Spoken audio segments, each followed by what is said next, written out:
বাবা, আমার 200 টাকা লাগবে।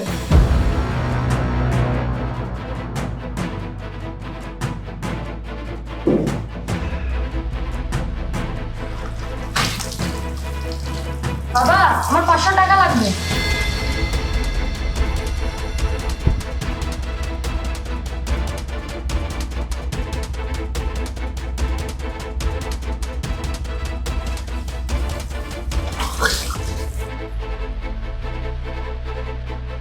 আসসালামু আলাইকুম ভাই।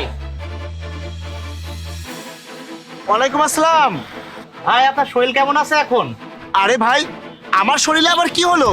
কয়েকদিন আগে আপনার ছেলে এসেছিল, বললো 1000 টাকা দরকার। আপনার শরীর নাকি অনেক খারাপ, আমি দিয়েছিলাম। এখন আপনি সুস্থ তো? হ্যাঁ হ্যাঁ, ঠিক আছি।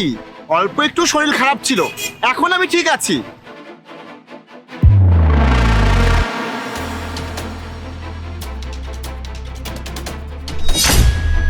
কি হচ্ছে সব? তুই তুহিনের কাছে গিয়ে আমার নামে মিথ্যা অসুস্থতার কথা বলে 1000 টাকা নিয়েছিস।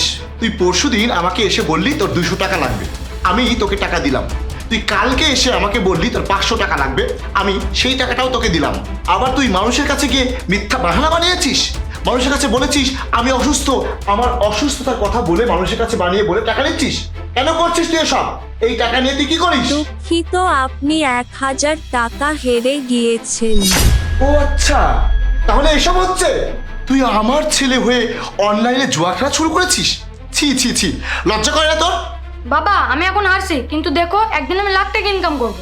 ও আচ্ছা, কে তোকে বলেছে যে তুই জিতবি আর লাখ টাকা ইনকাম করবি?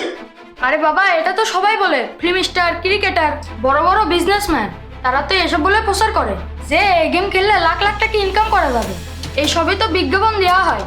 আরে বোকা, সত্যি যদি এখান থেকে লাখ লাখ টাকা ইনকাম করা যেত না, তাহলে ওরা গেমে অন্যকে অ্যাড করতো না। ওরা নিজেরা নিজেরা খেলেই লাখ লাখ কোটি কোটি টাকা ইনকাম করে নিত। আর তাদের ওইসব ফালতু বিজ্ঞাপন দেখে তোরা এসব গেম খেলতে শুরু করেছিস। শোন, এইসব না চুইংগামের মতো প্রথম প্রথম অনেক মিষ্টি লাগে, তারপরে না ফেলতে ইচ্ছা করে না রাখতে ইচ্ছা করে। না জানি এই গেমের জন্য কত সংসার নষ্ট হয়ে গিয়েছে। আর এই গেমের জন্য তোদের মতো বাচ্চারা মিথ্যা কথা বলতে শুরু করে যে বই কেনার জন্য টাকা লাগবে, ওটা কেনার জন্য টাকা লাগবে। এমনকি এই গেমের জন্য তারা অন্যদের কাছ থেকে মিথ্যা কথা বলে টাকা ধার চাইতে শুরু করে যে আমার বাবা অসুস্থ, এটা হয়েছে ওটা হয়েছে। আরে বাবা, ধ্বংস ছাড়া এসব কাজে কখনোই ভালো ফল পাওয়া যায় না। আচ্ছা বাবা, তুমি আমাকে বলো, তুমি এই গেম খেলে এ পর্যন্ত কত টাকা হেরেছো? ওই 2000 টাকা মতো। 2000 টাকা? বাবা, তুমি টেনশন করো না, আমি রিকভার করে নেব। আমাকে শুধু আর একটা ম্যাচ খেলতে দাও। না, রিকভার করার কোনো দরকার নেই। এটা তোমার শিক্ষার ফিস। ফিস? কিসের ফিস? এই যে এইটার ফি। এটা মনে রাখবে যে অনলাইনে গেম খেলে বা জুয়া খেলে কখনো বড় কিছু হওয়া যায় না। আর তোমার রিকভার ডিসকভার দেওয়ার কোনো প্রয়োজন নেই। যেটা দেওয়ার সেটা তো হয়ে গিয়েছে। দ্বিতীয়বার আমি যেন আর এইসব কোনো কিছু না দেখি। আর আমি বুঝতে পেরেছি, আর তুমিও শোনো, জুয়া খেলে কখনো বড় কিছু হওয়া যায় না, বড় লোক হওয়া যায় না। পরিশ্রম করলে বড় কিছু হওয়া যায়, বড় লোক হওয়া যায়। পরিশ্রম ছাড়া কেউ উপরে উঠতে পারে না। আর এই জুয়া সবসময় সংসার নষ্ট করে। নাও, এক্ষুনি ডিলিট করে দাও এটা।